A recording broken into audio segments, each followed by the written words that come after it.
जीवन में चिंता मुक्त होना चाहते हैं तो इसे ध्यान से सुनें।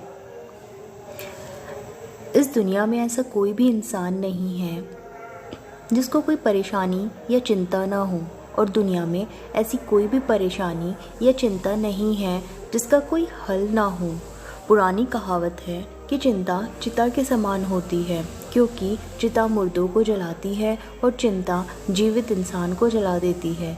ज़्यादा चिंता करके व्यक्ति अपना समय बर्बाद करता है और ऊपर से दुखी भी होता है।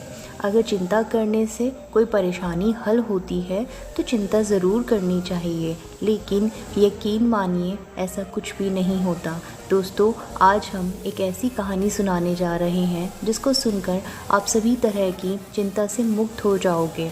प्राचीन समय की बात है। एक बहुत धनवान व्यक्ति था। उसके पास बहुत ज़्यादा धन संपत्ति थी। उसकी हवेली में सैकड़ों नौकर चाकर थे और वो बहुत खुशहाल ज़िंदगी जी रहा था। उस व्यक्ति का कारोबार भी बहुत अच्छा चल रहा था, जिसकी वजह से वह शहर में सबसे ज़्यादा धनवान व्यक्ति माना जाता था।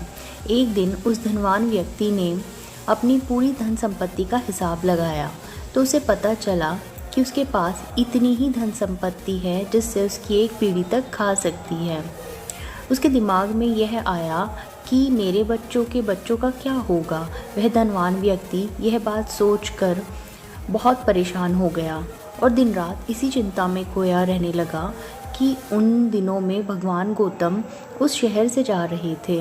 सेठ को गौतम बुद्ध के बारे में पता चला तो उसने सोचा कि मैं महात्मा बुद्ध के पास जाऊंगा और उनसे अपनी इस परेशानी का हल निकालूंगा। वह धनवान व्यक्ति बुद्ध के पास पहुंचा और उनसे उसने कहा, भगवान, मेरे पास इतना धन होना चाहिए कि मेरे आने वाली 7 पीढ़ियों तक को कुछ भी करने की ज़रूरत ना पड़े और यह धन कभी ख़त्म ना हो। गौतम बुद्ध ने उसकी तरफ देखकर कहा कि ऐसा ही होगा, लेकिन तुम्हें इसके लिए एक कार्य करना होगा। तुम एक काम करो, हमारे घर के सामने एक टूटा फूटा घर है जिसमें एक बहुत ही गरीब सास और उसकी बहू रहती है। तुम एक काम करना, कल तुम उनको एक दिन के लिए खाने का सामान दे आना और बस तुम्हारी यह इच्छा पूर्ण हो जाएगी। उस धनवान व्यक्ति ने यह बात सुनी तो बहुत खुश हो गया। उसने सोचा, यह तो बहुत ही छोटी सी बात है। यह सोचकर वह चिंता मुक्त होकर सो गया। अगले दिन सुबह होते ही वह धनवान व्यक्ति खाने का सामान लेकर टूटे फूटे मकान में पहुंचा। धनवान व्यक्ति ने वहां जाकर देखा कि एक बूढ़ी औरत ध्यान कर रही है और उसकी बहू घर की साफ सफाई कर रही थी। धनवान व्यक्ति ने बड़े ही अभिमान से उसकी बहू को कहा कि यह लीजिए, मैं आपके लिए खाने का सामान लाया हूँ। बहू ने धनी व्यक्ति की ओर देखा और कहा, नहीं सेठ जी, हमें इसकी ज़रूरत नहीं है। हम लोगों के पास आज के लिए पर्याप्त भोजन है। धनवान व्यक्ति ने कहा कि तो क्या हुआ, यह खाना कल तुम्हारे काम आ जाएगा।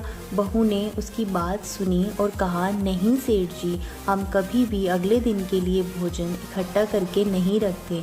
भगवान हमारे खाने का रोज़ इंतज़ाम कर देता है। धनवान व्यक्ति ने जब बहू की बात सुनी तो हैरान हो गया और उसका मुंह देखता रह गया।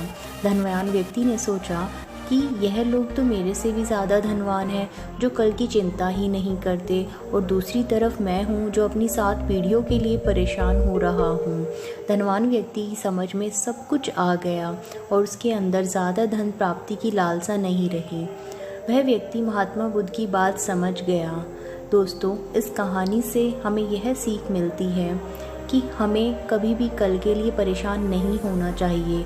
अगर हमारा आज अच्छा है तो कल यकीनन अपने आप ही अच्छा हो जाएगा। एक बात हमेशा याद रखना कि कल जब भी आएगा आज ही बनकर आएगा, इसलिए अपने वर्तमान में खुश रहो। अगर ये कहानी पसंद आई है तो चैनल को सब्सक्राइब ज़रूर कीजिएगा।